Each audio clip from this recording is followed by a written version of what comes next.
8, 7, 6, 5, 4, 3, 1. I'm Bethany Van Delft, and this is no ordinary episode of the 10 News. This is the 10 News Gets Extra.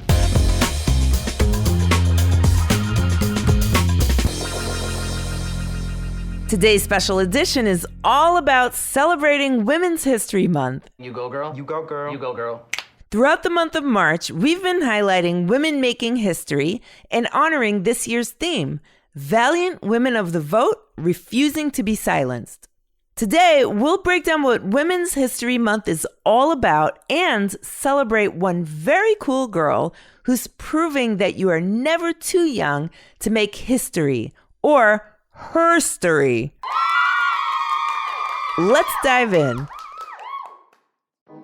While, of course, we're celebrating all the incredible women in our lives every day, March is the official month to celebrate female greatness in history. But how did this come to be?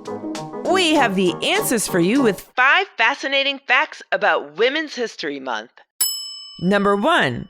It all started in Santa Rosa, California in 1978 with a Women's History Week, where hundreds of students celebrated women's cultural, historical, and societal contributions to the United States. Awesome! Number 2. In 1981, Congress made Women's History Week an official thing.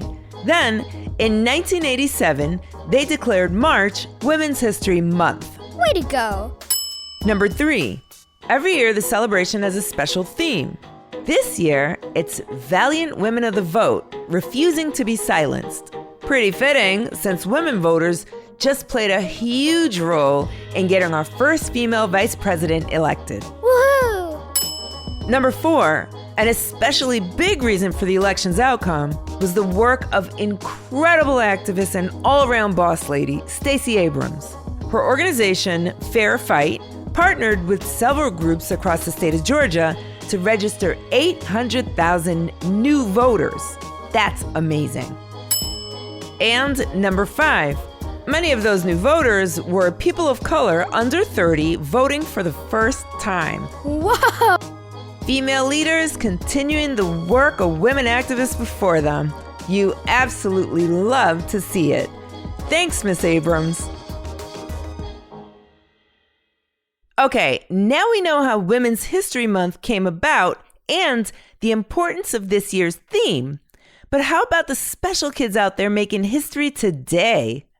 Last month, we had the chance to meet the first ever crayon activist, Bellen Woodard. Named one of Time Magazine's Kid of the Year honorees, Bellen is making change with her More Than a Peach project.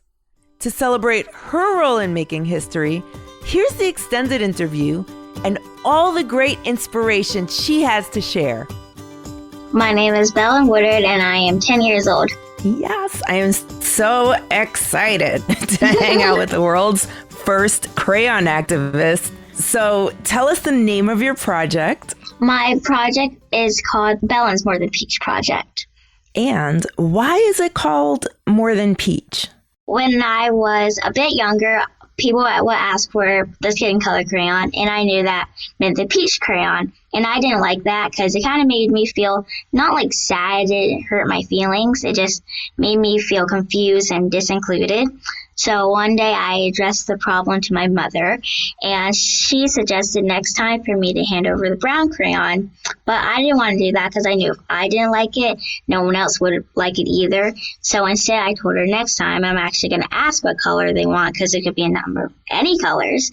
So that's exactly what I did next time I went to school. And eventually my teacher started hearing me say that. And my class started saying that, and eventually my whole school. And the reason why I decided to name it More Than Peach is to let kids know that there's more skin colors other than just the peach crayon, and even other than just the brown crayon, that there's more than one skin color. That is just so amazing. Thank you. Wow. I wish I was little after More Than a Peach came out? Because I remember that feeling of, they used to call it flesh. Yeah. They used to call that crayon flesh. That's so crazy. Okay, so that's what gave you the idea to start it. And I heard that you were 8 years old when you started it? Yes. I was actually in 3rd grade. How did you do it? How'd you get it started? It took a lot of confidence to be able to go into my classroom and say those things, because I thought my teacher may not like me after or something, or they may not like my name. But I did it just because I knew that it would help not only me out, but also future students who went into my school, because there's probably a lot of other kids who haven't experienced the skin color situation, and I wanted that to be gone. So when the new kids come to school, they can have a good experience. And I did it also because I really love school. I didn't want one thing that didn't have to be a problem to throw it off. So I thought this was so interesting that More Than Peach went from what you're describing, a solution to a problem that really needs to be addressed, to, and I'm taking this off of your website, to a mission to advance empathy, leadership, and creativity for all students, excluding no one. How did it grow into that? Well, I realized I wanted to grow More Than Peach instead of just keep it to something really small in just my community, because I knew there was more needs outside of my community. And so I decided I would start donating around my county at first, and then it kind of got the word kind of got out, and since it grew so much, I decided I was going to make my own More Than Peach crayons. And my crayons are actually called all skin color. And I wanted to make my crayons. And so when kids actually read the name, they will all be skin color, and they'll understand that there is more than the peach or brown is not just the only skin color. All of them are skin colors. Oh, wow. I'm such a big fan. How does it feel? How does it feel to know that you have influenced big brands to reflect and to be inclusive themselves? That's incredible. It feels very surprising, for one, because I never thought I was going to be, especially at 10 years old, I never thought I was going to be like a crayon maker. I never imagined me being a person who would make crayons. And the fact that just tiny crayons in 12 and 24 packs can just make such a huge difference in the world. Because I've even gotten responses from Spain, Australia, places all around the world. And I'm really happy about that, because it's not only changing the language in the USA, it's also changing the language in all different parts of the world. That's incredible. Okay, so I'm just fact checking here. You didn't want to be a crayon maker since you were little. Like little Bellen wasn't sitting around going, I'm going to be a crayon maker. No, not okay. at all. I wasn't just going to be like, I'm going to be a crayon maker when I'm growing up. I had a lot of different dreams, and I still have those dreams. I never envisioned that. So you and your organization, More Than Peach, you've already had so many prestigious honors, like incredible. I could list them all, but what I really want to know is, what are you most proud about More Than a Peach? What makes you most proud about your organization and the work that you've done so far? Okay. I am most proud of everything that I've done, but I'm especially proud of two things. One is the Time Kid of the Year. I was a top 5 honoree, and I was really excited about that because it was a really fun experience, and especially spread my message. It took my project off, and I got 2 more kids and people, just everyone. And also my crayons, we found out last year before coronavirus and everything that my crayons will be in the Virginia Museum of History and Culture. And I'm really excited about that because that is a history museum and there's going to be a little display. And that would mean my crayons will be there for as long as forever. And so even when I'm not doing More Than Peach anymore, or when I'm not there can still be kids walking in there, and it can still, because I don't want my project to just stop right there and then when I'm older. I wanted to be able to just continue, and so that my crayons being in the museum is really helping that. So kids can walk into the museum, and that can inspire them to do make a change and use that language in their classrooms and everything. Bellen, you are inspiring me, and I bet you're inspiring everybody who is listening right now. So, how can kids who want to help get involved in More Than Peach? Well, at my website, there's www.morethanpeach.com, and it tells you how you can get involved with my project. And I actually I donate a lot to especially teachers, because my projects started based off the things happening in my classroom. And so I donate especially to teachers, but how they can get involved is really just start by just little things with using that language in the classroom, and then who knows what they'll do next. I just really want to inspire kids. So what would you say? What would you say to a kid who sees a problem in their life and they want to solve it or they want to change it? What would you say to that kid?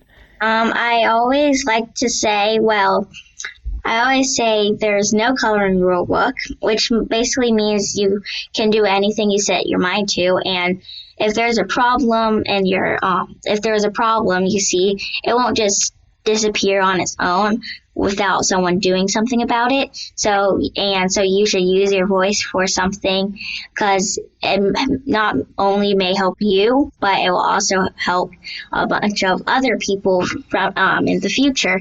So, yeah. Awesome advice. Thank you. Thank you. Thank you. Thank you. Thank you so much. It's such a joy to meet you. Thank you for having me. Absolutely. Anytime. This was a historic year for women at the ballot box.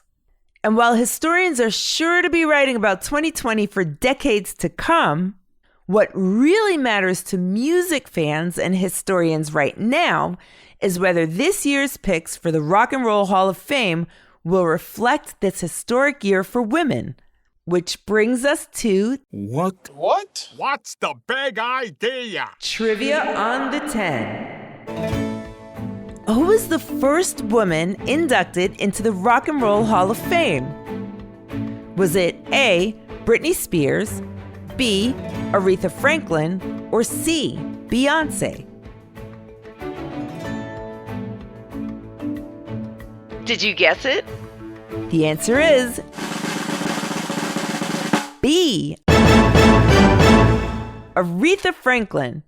That's right, known worldwide as the Queen of Soul, she was inducted into the Rock and Roll Hall of Fame in 1987. Among the laundry list of her career achievements, Franklin also performed during former President Barack Obama's 2009 inauguration ceremony. Not too shabby.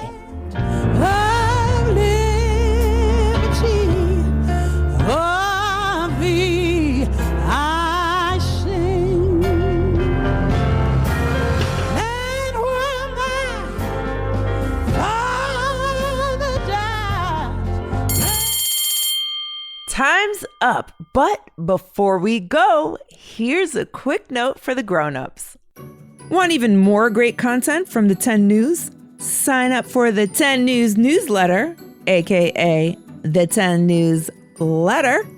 It's a free bi-weekly email with even more stories to enjoy together, and we made it easy for you. The link to join is in the show notes and on our website, the10news.com. Thanks for listening to the 10 News. Look out for our new episodes Tuesdays, Thursdays, and extras on Saturdays. The 10 News is a co-production of Small But Mighty Media and Next Chapter Podcasts and is distributed by iHeartRadio. Our editorial director is Tracy Crooks. Editing and sound design by Pete Musto and Andrew Hall. Writing contributions for today's episode from Ben Austin DeCampo and Tracy Leeds Kaplan. Our creative producer is Jenna Pasqua. Stephen Tompkins is our head of audience development, and our production assistant is Sarah Olander. Our production director is Jeremiah Tittle, and the 10 News is executive produced by Donald Albright and show creator Tracy Leeds Kaplan. Do you want to be part of the show? Have a grown-up help you record a question, a joke, or a fun fact you want to share, and email it to us at hello@the10news.com. And show your love for the 10 News by going to your favorite podcast app and submitting a rating and review. It helps others find the show so they can join the fun too. I'm Bethany Van Delft, and thanks for listening to the 10 News.